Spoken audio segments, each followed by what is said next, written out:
What's up, folks? Casual Dad here with our next Warhammer Combat Cards Warlord Deck Building Guide. Got it that time. We're looking at our fourth, I believe. Yeah, Super Heavy Commander, and the first one we get from a Xenos faction. We've got the two Primarchs, we've got Call, now we get Commander Shadowsun for the Tau faction.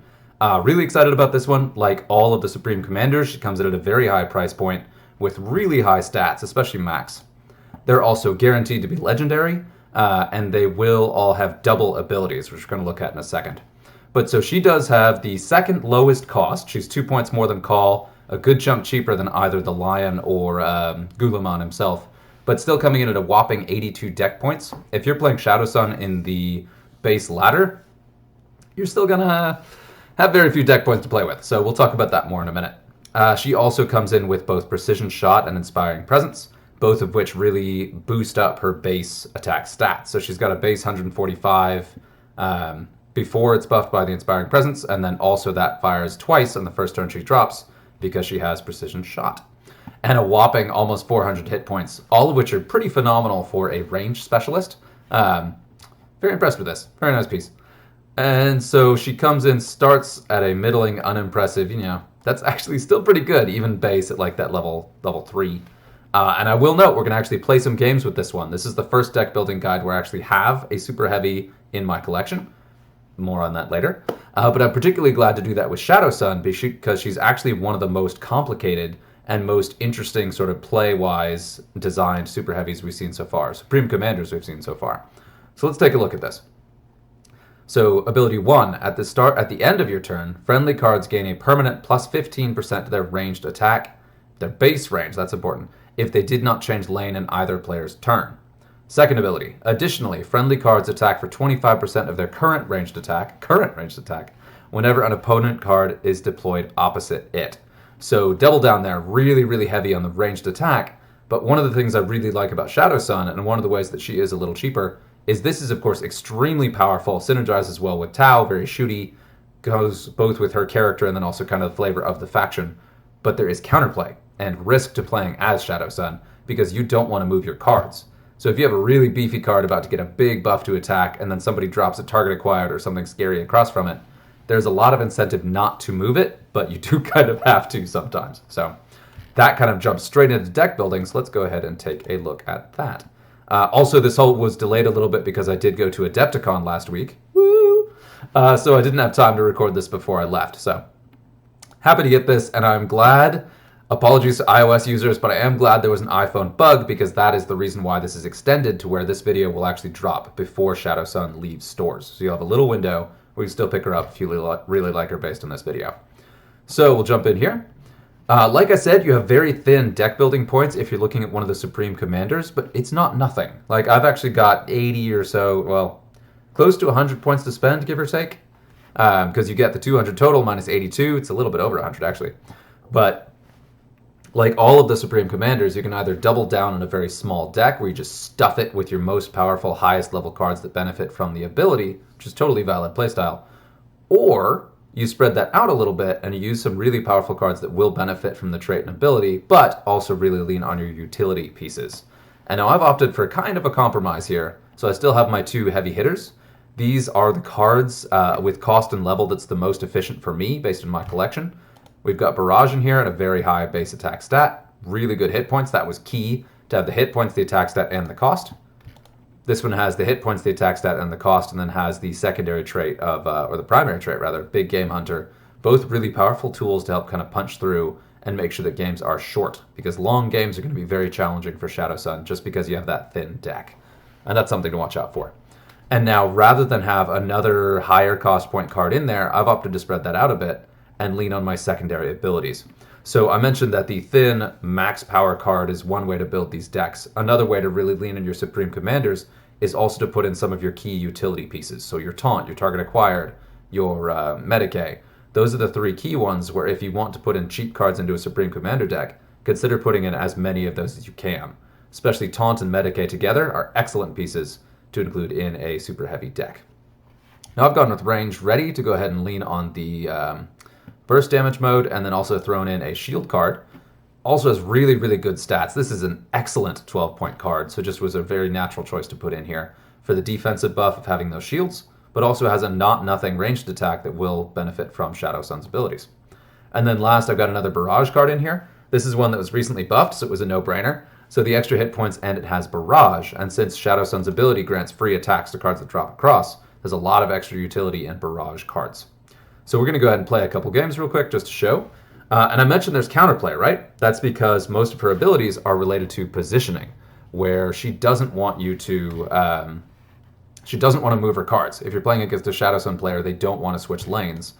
But also... Whoa. Whoa, okay, we'll go ahead and deal with that.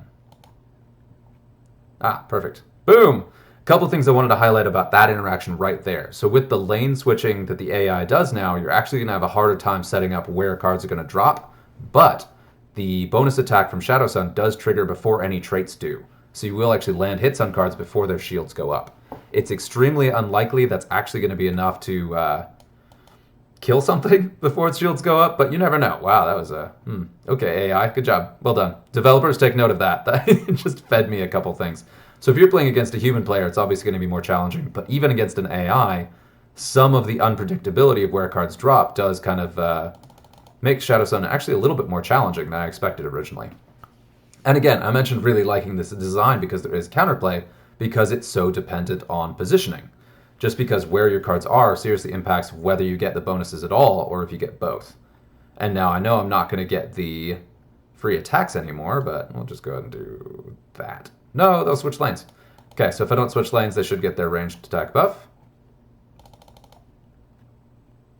I guess losing a card and adding one counts. Okay, there it is. So if a card deployed, it does not get that, even if it was deployed later into the game. So you saw these two on the wings get that damage buff, and you do see there is a visual cue showing if they have buffed attack stats, and the guy in the middle didn't get it. There's that, easy peasy.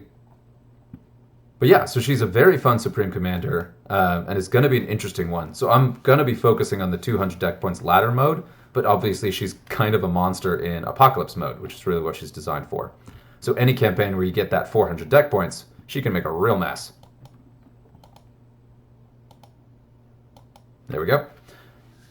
But again, so she's not like Call, where she just where Call just heals everything. Not like Gulamon, which is just a flat buff to everything. You do have to actually keep your cards in a specific spot long term, which could actually be high risk to benefit from her ability, which is really cool. I like that.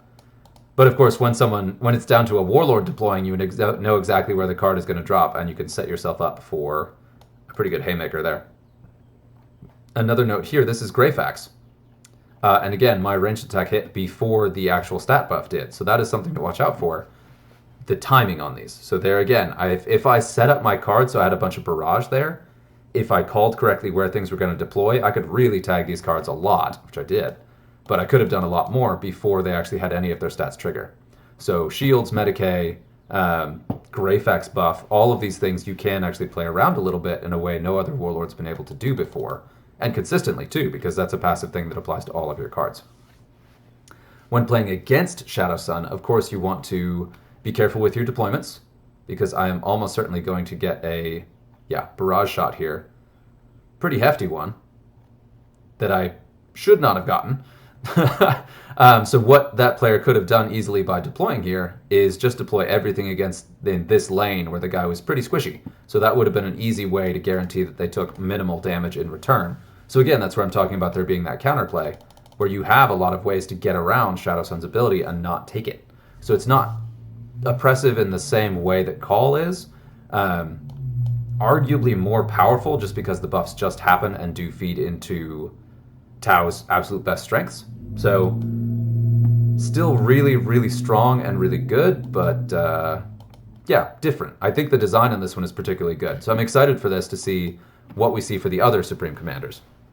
And just a quick note on that, I will be doing more content specifically on Supreme Commanders just to do it. I actually had kind of a hard time finding a list of who all the Supreme Commanders even are. So I'll be doing a video coming up soon that just covers who are the Supreme Commanders coming up. If you want spoilers to see who is actually going to come out in Warhammer Combat Cards, that will do it, because I believe they're basing it all on the actual Supreme Commanders in the tabletop. If you don't want spoilers, you can go ahead and skip that one. I'm a little torn. For the sake of the channel, I'm going to go ahead and do it, but at the same time, I like surprises. So it'd be kind of cool not to know, but got to do it. So I'm also just that curious where, yes, I would enjoy the surprise, but at the same time, I really want to know. So, and already in the research I did, there were a couple surprises. A handful of characters I'd never heard of are actually the Supreme Commanders for some of the key factions. We'll get to that. This is our final game, pretty straightforward. And there's that attack buff. You can see that the attack... this I forgot to mention. And this is actually kind of key. You just saw that where if a card deploys across from one of your cards and triggers the bonus shot, if you have target acquired or taunt on the board, your bonus shot will be redirected the way you would expect. So if you have a card that's still on the second charge of target acquired, it will still take that shot even if the bonus shot was triggered by a card somewhere else in a different lane. Likewise for taunt. So that is something to watch out for as well, not to count on those bonus hits going if there's an active taunt or target acquired on the board. Now we did still see that this does trigger before those stats go up. So if your opponent deploys a taunt card, but it's the first turn that card's been on the board, it won't redirect shots because it doesn't have taunt actually turned on. So the bonus shots will trigger first. Oh, is it going to be good? Just punch right in the face. Boop. Splat. And again, it's only 25%, so you can see how it is a significant amount of... it is a non-zero amount of damage, but not so much. And that's another thing I actually really like about this, is with most cards in the Tau faction, even fairly high leveled, you get a lot of utility out of those bonus shots, but they're not in any way game-breaking. Now we'll go ahead and jump in here and talk about a couple cards that maybe kind of would be in a second. I freaked it out. Okay. I do want to take a look at a couple cards that will be kind of big deals in the Tau faction deck, and these are ones that I actually don't have still, but we'll go ahead and take a look. So looking specifically at Tau, it's chugging along. There we go. Going straight to the expensive part. Ooh, no, we'll have to look in the other screen. Tau. Can I filter by not owned? No. Be great to have a filter for owned or not owned. If I could just look at the cards I don't have, that would be kind of fun. These things. Obviously not going to be used in standard ladder play, but if you have that one, or especially this one, this thing is real gross in a Shadowsun deck, because you've got the 500 health, you've got that max level fear, you've got max level barrage, base 222 ranged attack. This thing is what you want in a max level deck. You want this guy and then fill with some of your more efficient pieces, but this thing will be just like a total tar pit that's just wrecking the board the whole game and getting those bonus shots. So this is a really good one, but because it is as expensive as it is, you want to be double sure you're protecting it because you won't want to move it. So you want Taunt and Medicae in that deck for sure. Let's see, look at some of the other ones, see if there's anything in here I haven't seen. Oh, I love that is cool. Another Crutox. Oh yeah. Oh, we got that melee Tau coming in hot. I'm excited to see that. Yeah, that's actually a really good one because of how cheap it is. This is a terrific Shadowsun card just for that 27-point cost and the combination of hit points and attack value. But yeah, I think that really covers a lot of it. You will note I didn't use any of these ones here at the upper end of the point spectrum. This one just is too expensive to really build around. Likewise with Long Strike, you can do it, but unless they're really, really high level and you're doubling down into the very, very thin deck, I wouldn't touch those. Same for the Riptides. All very strong pieces to include in the higher deck points modes, but not at the 200-point ladder mode. Then you're looking into like your 20s and 30s, so like this one's a great piece. This one would be a pretty strong piece. This guy just recently got buffed, so he's not bad. So you've got actually quite a bit in kind of that 20 to 30, lower 30-point band. All of this stuff is definitely worth considering, with this one post-buff in particular being a really strong piece to consider in there. I may actually swap that one in. I totally forgot he was buffed. What an interesting season. Anyway, that was it. Hopefully you enjoyed that. Hopefully that's helpful. And yeah, good luck out there.